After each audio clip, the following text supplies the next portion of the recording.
अगर हम अपने सेल्स स्ट्रैटेजी को मार्केट रिजल्ट के साथ कंपेयर करें और एनालाइज करें कि हम अपने टारगेट से कितने पॉइंट पे पीछे हैं, तो शायद हम पहुंच सकते हैं वहां तक।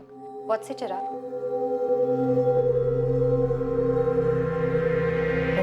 मेरे पैर घूर रहे थे। उन्हें प्रेजेंटेशन में कोई दिलचस्पी नहीं थी। कल्पना, तुम क्या जानती हो? मुझे इन सब के बारे में कुछ नहीं पता। मेरे सामने तो ये बातें अब उठ के आ रही हैं। नेहा, ममता, नीलम, तुम लोग पहले मेरे सामने ये मुद्दा लेकर आए ही नहीं कभी। हाँ, मैंने कभी ये मुद्दा उठाया ही नहीं। मैंने भी नहीं। और मैं अपने आप को अच्छी तरह से हैंडल कर सकती हूँ। हैंडल तो किसी ने चिराग को भी किया है। कोई सेटलमेंट हुआ है, किसी तरह की कोई धमकी उसे एक्सपोज करने की, उसका नाम उछालने की। कोई बात तो जरूर हुई है। उसका डर यूं बेवजह तो नहीं था।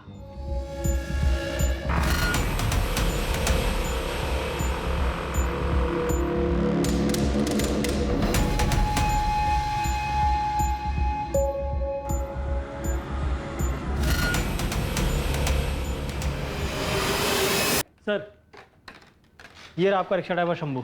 बाहर की रिक्शा भी खड़ी है। याद, चिराग सानी, क्या जानते हो इसके बारे में? हाँ साहब, ये आदमी अपन के रिक्शे में बैठा था चारकोप नाके से। कोई और भी था तुम्हारे रिक्शा में पहले से, जिसने चिराग को तुम्हारे रिक्शा में बुलाया था? 100% सही साहब। एक बंदा था जो पहले से रिक्शा में बैठा था। अपन ने उसको महावीर नगर से बिठाया था। ठीक ठाक नॉर्मल सा बंदा था साहब। उसको ग्लास फैक्ट्री जाने का था मड़ में। उसने पहले ही बोला था कि चारकोप नाके से किसी और को बिठाने का साहब। फिर दोनों को लेकर ग्लास फैक्ट्री के बाहर छोड़ दिया साहब। ग्लास फैक्ट्री से वो दोनों कहाँ गए? अपने को क्या मालूम साहब। अपन ने वो लोग से पैसा लिया और मड़ जेट्टी की तरफ चला गया। कौन था वो आदमी जो तुम्हारे रिक्शा में बैठा था? कुछ याद है तुम्हें?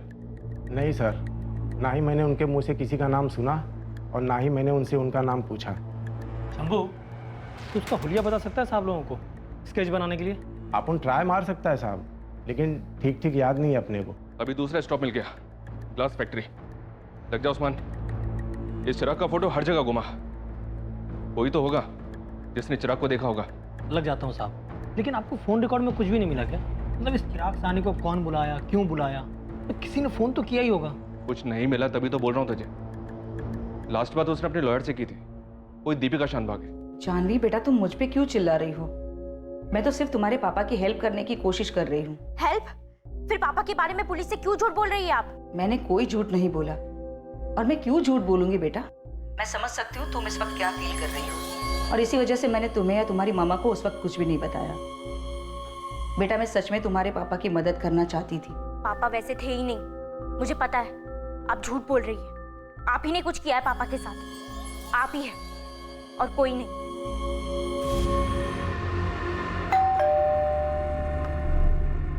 मम्मा, दीपिका आंटी झूठ बोल रही है। आप भी जानते हैं पापा ऐसे नहीं है।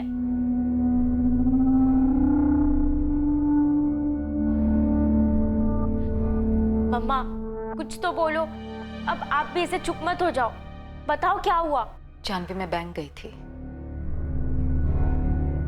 पापा ने 5 लाख की एफडी तोड़वाई है मार्च में, वो भी मुझे बिना बताए, बिना सलाह लिए। और 7 अलग अलग दिनों तक पैसे निकलते भी रहे।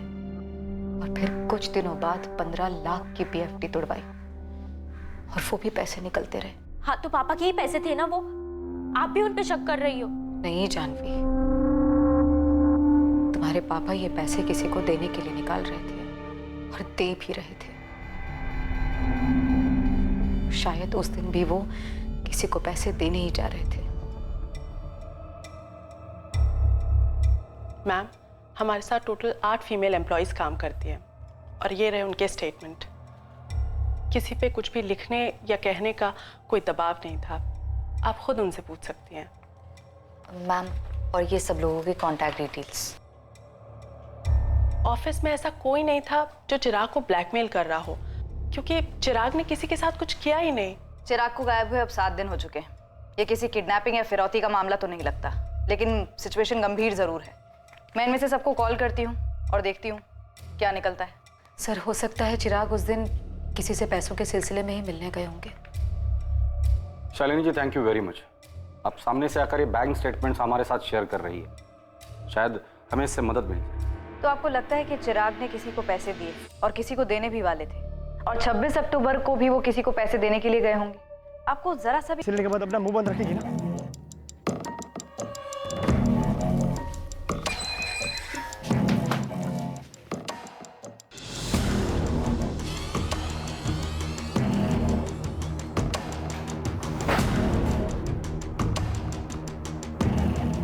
वो कहाँ है? चिराग साहनी, तुमने बहुत गलत किया है। हो सकता है कि मार्च में ही कुछ हुआ होगा, जिस डेट को पैसे निकाले थे उसी के आसपास। नहीं सर, मैंने इस बात पे कभी ध्यान नहीं दिया, लेकिन क्या शालिनी जी, मेरे ख्याल से 15 अप्रैल थी शायद।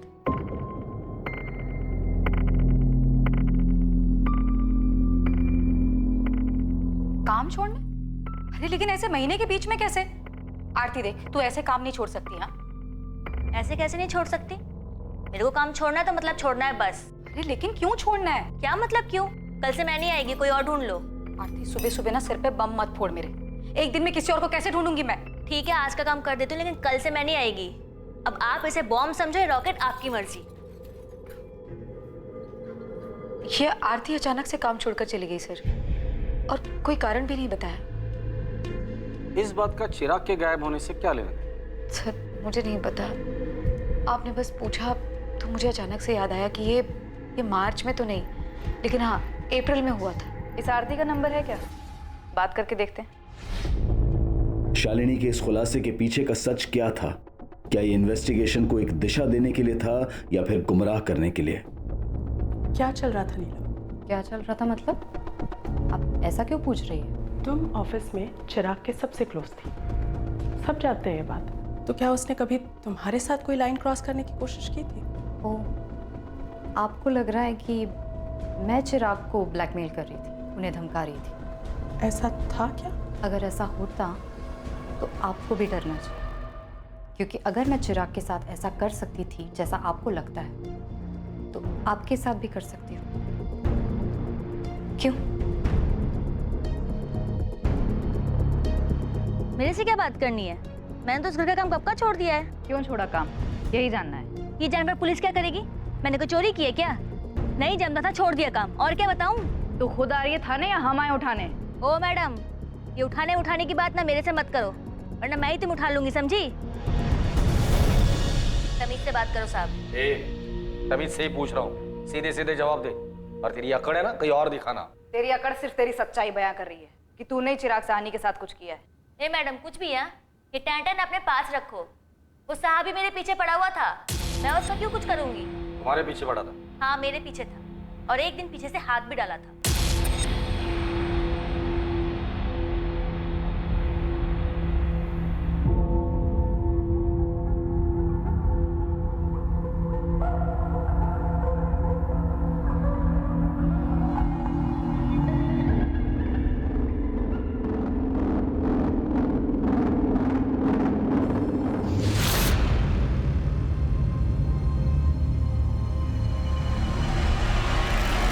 शालिनी भाभी और जानवी एक हफ्ते के लिए दिल्ली गए हुए थे। अकेला देखकर उसने हाथ डाला मेरे पे। 5 लाख रुपए कैसे लिए उससे? धमकी देकर? कैसी धमकी? मैंने किसी को कोई धमकी नहीं दी। उसने हाथ डाला तो तू उसकी कीमत वसूल कर रही थी, और फिर बाद में ब्लैकमेल शुरू कर दिया। क्यों? मैडम कुछ भी बोले जा रहे हो आप? हाँ, अरे झटका लगा मुझे जब उसने मेरे पे हाथ डाला। साहब मेरे को इन लफड़ों में नहीं पड़ना है साहब, जो हुआ मेरी मर्जी से हुआ।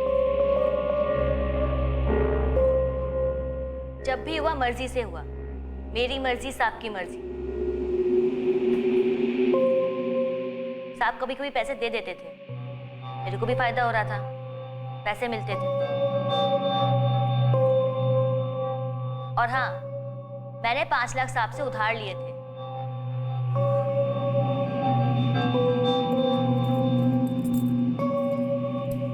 साहब, ये साहब मुझे 5 लाख रुपए लोन देना साहब। ब्लैकमेल कर रही हो? मैं कहीं को ब्लैकमेल करूंगी साहब? पति साला उधार लेकर बैठा हुआ है, साहूकार से धमका रहा है।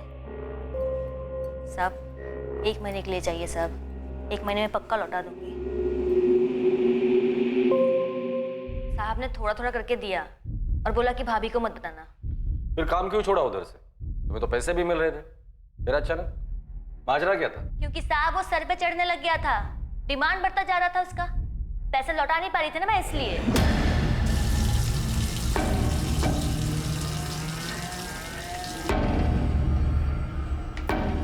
मेरे 5 लाख रुपए का है, वापस लौटाने का इरादा है या नहीं?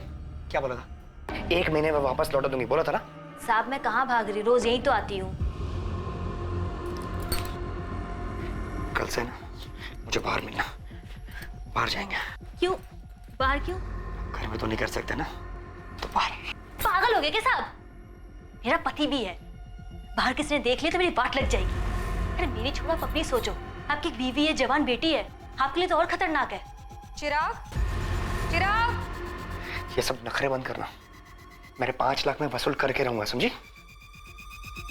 मैं क्या करती साहब, उल्टा वो मुझको ब्लैकमेल करने लग गया था, ऐसी तैसी कर रखी थी मेरी। मेरे बेवड़े पति को पता भी चलता ना तो काट डालता मुझको। थक गई थी मैं रोज रोज के झमेले से। तो तूने उसके पैसे नहीं लौटाए?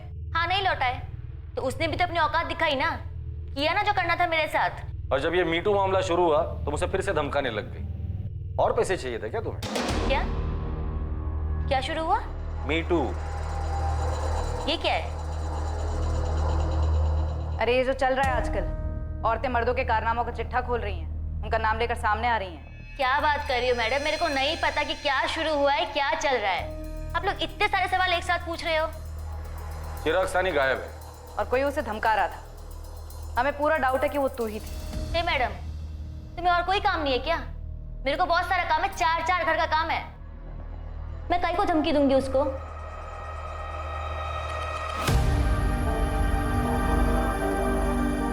आरती तक पहुंच पाना लगभग नामुमकिन होता अगर बातों बातों में चिराग की पत्नी शालिनी ने आरती के अचानक काम छोड़कर जाने के बारे में नहीं बताया होता, और इस बात का भी खुलासा कभी नहीं होता कि आरती और चिराग के बीच में क्या था। और खुद शालिनी भी इस बात से शॉक्ड रह गई कि असल में आग की लपटें वहीं से आईं जहां का एक ब्लैंक लीड खुद शालिनी ने पुलिस को दिया था। 2 हफ्ते हो गए, अभी तक कोई खबर नहीं मिल रही है। कोई आदमी ऐसे कैसे गायब हो सकता है? सर हो सकता है सुसाइड कर लिया हो, किसी और औरत के साथ लाइन क्रॉस की हो, डर गया हो। मुझे नहीं लगता, क्योंकि चिराग ने अपने लॉयर दीपिका और ड्राइवर कल्पेश से ऑलरेडी सेटलमेंट की बात कही थी। वो सुसाइड क्यों करेगा? सर, ये स्केच है, ऑटो ड्राइवर शंभू के डिस्क्रिप्शन के आधार पे बनाया गया। सर्चिंग शुरू कर दी इसके लिए, अब शायद यही आदमी हमें चिराग सानी तक ले जा सकता है। ऑटो ड्राइवर शंभू के द्वारा दिए गए डिस्क्रिप्शन से जो स्केच बनकर तैयार हुआ था वो ये पता लगाने के लिए काफी था कि वो आदमी कौन था जिसने चिराग को अपने साथ ऑटो में बिठाया था और चिराग के गायब होने से उसका क्या संबंध था। रियाज खान नाम है बंदे का, अभी भी इसकी कुंडली निकाल के लाया हूं। शिवाजी नगर थाने में मिली इसकी कुंडली, हिस्ट्री शीटर है, अटेम्प्ट टू मर्डर, एक्सटॉर्शन, लूट, लंबा चौड़ा बायोडाटा है इसका। ये रियाज खान अभी कहाँ है? दानुकरवाड़ी के पास घर है इसका, आजकल बेल पे बाहर है। साहब ऐसे कैसे उठा कर लेकर जा रहे हो साहब? साहब बोलो तो, किया क्या मैंने, किस मामले में उठा रहा हो साहब, बोलो तो। तब ये से बताएंगे रियाज, अभी तक हाफ मर्डर के लिए अंदर था ना, फुल के लिए अंदर जाएगा, चलो इसे अंदर। साहब, चिराग सानी कहाँ है रियाज? अब ये तो बोलना ही मत कि तू उसे नहीं जानता, नहीं तो हड्डी तोड़ के हाथ में दे दूंगा तेरी, समझा? दुनिया से तौबा कर लेगा तू। साहब जानता है इसको, साकिब भाई के कहने पे मैंने ही उठाया था, मैं ही लेकर गया था साहब। अबे लेकर गया तो कहाँ है आदमी? कहाँ ठिकाने लगाया उसको? लाश कहाँ है? लाश तो नहीं है साहब। साले पोस्टमार्टम करवा दूंगा तेरा। सीधे सीधे पॉइंट पे आ जा, तेरे पहेलियों के लिए मेरे पास टाइम नहीं है। बोल। मार डाला साहब साकिब भाई के घर पे, गले में रस्सी डाल के गला घोट दिया साहब। अब किधर मिलेगा वो, है ही नहीं तो साहब। इसके आगे मेरे को नहीं मालूम, मेरे को मत पूछो। तेरे को नहीं पूछू तो क्या तेरे बाप से जाके पूछू? साकिब भाई को पूछो ना साहब। कॉन्ट्रैक्ट उसका था साहब, मेरे को सिर्फ 50,000 रुपये दिया था पिकअप करने के लिए, मैं सिर्फ कुरियर बॉय था साहब। और ये चिराग सानी ऐसे ही तेरे साथ आ गया? फोन पे बात हुई होंगी पहले, भाई ने बोला होगा कि तेरा पिकअप होएगा ऑटो में साहब। ये चारकोप नाका पे किसी लेडीज का मैटर था साहब। कौन लेडीज? किसके लिए? मेरे को नहीं मालूम साहब। साकिब पठान सुपारी किलर, 7 मर्डर केस हैं इस पर, यह भी बेल पर बाहर है। ये चिराग सानी इसके साथ ऐसे कैसे चला गया सेटलमेंट करने के लिए? किसी से तो बात हुई होगी। रियाज के साथ ऐसे ही उठकर चला गया। चिराग सानी समझ में नहीं आ रहा। इधर ही टुकड़ा किया था उसके डेड बॉडी का। साहब, यही भट्टी में हड्डियां, मांस और कपड़े जलाए थे उसने। फॉरेंसिक टीम को इन्फॉर्म करो तुरंत। साकिब पठान किधर है? कौन से बिल में छुपा बैठा है? बट अब जो मालूम था बोल तो दिया, अभी वो घर पे नहीं है तो मैं क्या बोलूं साहब। सर, चिराग के फोन रिकॉर्ड्स में कहीं भी कोई भी ऐसा सस्पिशियस नंबर नहीं मिला जिससे ये पता लग सके कि वो रियाज से कैसे मिला, जो कि उसे साकिब पठान तक ले गया। कंचन, हो सकता है कि फोन पर बात ही हुई ना हो, या कोई और फोन। किसी दूसरे नंबर के बारे में ना बीवी को पता है ना ऑफिस में पता है। सर, ऐसा कैसे हो सकता है? कोई तो होगा जो इस चिराग का असली चेहरा जानता होगा। फेस टू फेस बात, किसी फोन की जरूरत ही नहीं। वो नीलम शर्मा। चिराग, कुछ बात करनी है, इम्पोर्टेंट। पॉसिबल है सर। शायद इसलिए उस दिन नीलम से बात होने के बाद चिराग ने इमीडिएटली अपनी लॉयर दीपिका को फोन किया था और उससे सेटलमेंट की बात कही थी। इसका मतलब जो कुछ भी हुआ है वो ऑफिस में हुआ है। इस नीलम से दोबारा बात करनी होगी। सर, अंदर आऊं क्या? आधा तो अंदर आ ही गया, पूरा ही आ जा। इस केस की तय में एक ऐसा टांका फंसा था जो एक बहुत बड़ा झटका देने वाला था, और यह पुलिस के लिए भी एक शॉकर था। ये मेड आरती है ना, उसका सॉलिड पीछा किया मेरी टीम ने। तूने गलत जगह टीम को लगा दिया। आरती शायद नहीं है, इधर ऑफिस में कोई है। शायद वो नीलम शर्मा। नहीं मैडम, ऑफिस में नहीं है। ये चिराग सानी के लॉयर दीपिका को उठाइए, झोल है। दीपिका शानबाग? हाँ साहब, ये जो आरती है ना, ये वकील दीपिका मैडम के यहाँ काम करती है, वो भी पिछले 3 साल से। कुछ ज़्यादा कनेक्शन नहीं लगता है? जी हाँ, सच है। दीपिका ने आरती को हमारे घर भेजा था कुछ 2017 में। हमारी मेड काम छोड़कर चली गई थी, इसलिए दीपिका ने आरती से बात की थी। आप लोग दीपिका शानबाग को कब से जानते हैं? यही कुछ 3-4 सालों से। चिराग की अच्छी दोस्त भी है। मैम, क्या दीपिका ने कुछ किया है? इस दीपिका से हमने इतनी बार बात की, लेकिन उसने एक बार भी आरती का जिक्र हमारे सामने नहीं किया। और ये आरती अब भी उसके यहाँ काम कर रही है। हो ना हो दीपिका को चिराग और आरती के रिश्ते के बारे में पता चल गया होगा, तो पॉसिबिलिटी है कि चिराग को ब्लैकमेल करने वाली औरत आरती ही होगी। दीपिका बार बार यही कह रही थी कि चिराग परेशान था और उससे सेटलमेंट की बात कर रहा था। इनके फोन रिकॉर्ड्स देखें तो दर्जनों बार बात हुई है दोनों के बीच में। और चिराग ने दीपिका को ब्लैकमेल करने वाली औरत का नाम बताया ना होगा। Is it logical? लॉजिकल तो नहीं है सर। 26 तारीख को जिस दिन चिराग गायब हुआ, उसकी दीपिका से बात हुई थी। और दीपिका ने हमें ये बताया कि केस सेटलमेंट करने के लिए चिराग ने उनसे फोन किया था। ये वकील साहिबा झूठ बोल रहे हैं, बात कुछ और ही है। चिराग, जल्दी से चारकोप नाका पहुंचो। 2:45 को तुम्हें वहां से कोई पिकअप करेगा। दीपिका, आई होप ये फाइनल सेटलमेंट है। मैं अब ये सब और नहीं सह सकता। फाइनल है चिराग। आज के बाद वो कभी तुम्हारा नाम नहीं लेगी, और ये बात वो रिटर्न में देने को तैयार है। तुम्हारे सामने साइन करके देगी, आई प्रॉमिस। अब जल्दी से चारकोप नाका पहुंचो, वहां जाकर वेट करना। Once and for all settlement, okay? एक खबरी की टिप पे आप लोगों ने पूरी स्टोरी बना ली कि मैं भी इसमें इन्वॉल्व हूँ। यकीन मानिए, आप बहुत बड़ी गलती कर रही हैं। इतना आसान नहीं है एक लॉयर को टच करना। टच तो अभी हमने किया नहीं है दीपिका शानबाग। टच किया ना तो वकालत तो क्या कर जाऊंगी मैं। चल चल आगे चल, हमें भी अपने अधिकार अच्छी तरीके से पता है। दीपिका मैडम, ये पुलिस वाली मैडम ने बहुत उछलती हैं। बताओ क्या अभी? ये क्या है? क्या तरीका है इंस्पेक्टर? बोलो आरती, क्या बोल रही थी? मैं क्या बोल रही थी? तूने तेरे दीपिका मैडम को क्या बोला वो बता। मैंने मैडम को वही बताया जो सच था, और मैं आप लोगों को भी बता चुकी हूँ। यही कि चिराग मेरे पीछे पड़ा हुआ था। मैडम, मैंने वो चिराग साहब का काम छोड़ दिया है। अब मैं वहाँ काम नहीं करूंगी। काम नहीं करोगी मतलब? क्यों? पैसे वैसे टाइम पे नहीं देते वो लोग? अरे नहीं मैडम, पैसे की बात नहीं है। वो चिराग साहब है ना, मेरे पे हाथ डाला। हाथ डाला मतलब जबरदस्ती की क्या? अरे नहीं मैडम, जबरदस्ती वगैरह नहीं की। मतलब मेरे को भी अच्छा लगा, हो गया हमारे बीच। लेकिन जब से मैंने चिराग साहब से 5 लाख लोन लिया ना, तब से अजीब अजीब बातें करता है। बोलता है यहाँ मिल, वहां मिल, ये कर वो कर। मेरे को नहीं जानता, मैंने काम छोड़ दिया। मैडम, मैंने आपको यही बताया था ना, बताओ ना इन सबको। तेरे दीपिका मैडम ने तुझे ये नहीं बताया कि तेरे इस बात के बदले में इसने चिराग से 15 लाख रुपए लिए थे? झूठ है ये। मैंने चिराग से 1 पैसा भी नहीं लिया। अभी रेड करवा रहे हैं आपके घर में। 100% कैश मिल जाएगा दीपिका जी। और तब तक आप ये भी बता देंगे कि पैसे क्यों लिए आपने। मैडम आपने ऐसा किया? बिल्कुल ऐसा किया तेरी मैडम ने। दीपिका शानबाग, साकिब पठान हमारी कस्टडी में। तुम्हारे सारे कानूनी दांवपेच उसने हमारे सामने उगल दिए। 3 बार बेल करवाया था साकिब पठान का, इसी तरह से मिली थी ना उससे, और फिर उसी का इस्तेमाल किया इस जुर्म के लिए।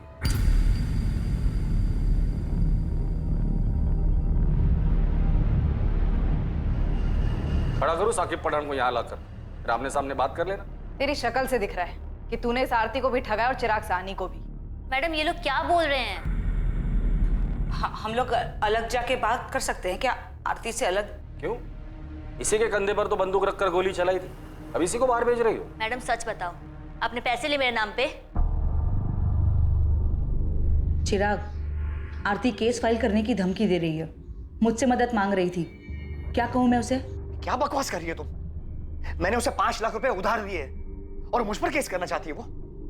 उसे तो मैं देख लूंगा। बेवकूफों वाली बात मत करो चिराग, उसके पास खोने को कुछ भी नहीं है, लेकिन अगर उसने मुंह खोला तो तुम्हारी रेपुटेशन का क्या हाल होगा तुमने सोचा है कभी? उसकी कहानी में शायद ही कोई दम ना हो, लेकिन जब तक तुम्हें क्लीन चिट मिलेगी तब तक तुम्हारी इज्जत की धज्जियां उठ चुकी होंगी। नहीं दीपिका, प्लीज प्लीज तुम उसे समझाओ, वो ऐसा नहीं कर सकती। ठीक है, मैं उससे बात करती हूँ, मैं ये मामला सेटल करवा दूंगी, डोंट वरी, ठीक है? हाँ, मैंने 15 लाख लिए थे चिराग से। लेकिन मारा क्यों? तुम्हें तो पैसे मिल गए थे ना। बोलो दीपिका शानबाग, क्यों मारा उसे? चिराग बेकार में ही डर रहा था। आरती कुछ भी नहीं करना चाहती थी। उन दोनों के बीच में जो कुछ भी हुआ था दोनों की मर्जी से हुआ था। मैंने उससे पैसे ले लिए और कहा कि सब कुछ सेटल हो चुका है। इस मी टू मूवमेंट से बहुत ही डर गया था वो। उसे लगता था कि आरती किसी भी वक्त उसके खिलाफ केस दर्ज करवा सकती है। नहीं दीपिका, तुम्हें मुझे आरती से दिखवा के देना होगा कि हमारे बीच में जो कुछ भी हुआ आपसी सहमति से हुआ था।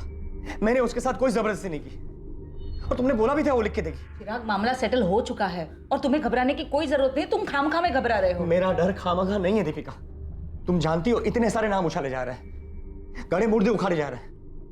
अरे बंद कमरे में आपसी सहमति में क्या हुआ किसको पता? कल का कंसेंशुअल सेक्स आज मी टू की मूवमेंट बन के सामने आ रहा है। कितनों के करियर बर्बाद हो चुके हैं। नहीं दीपिका, मैं इस मामले में कोई रिस्क लेना नहीं चाहता। आरती घर काम करती है, वो जानती तक नहीं इस मी टू मूवमेंट के बारे में, और वो तो कब का सब कुछ भूल चुकी है। मुझे आरती से लेटर चाहिए बस। अगर तुम बात नहीं कर सकती मैं बात करता हूँ। नहीं, तुम रहने दो, तुम बात करोगे तो मामला और बिगड़ जाएगा और वो आरती समझ जाएगी कि वो तुम्हारा किस तरह से और फायदा उठा सकती है। तुम रहने दो, मैं देख लूंगी। तुम बात करो, लेकिन मुझे आरती से लेटर चाहिए बस। कहां से लाती मैं वो लेटर?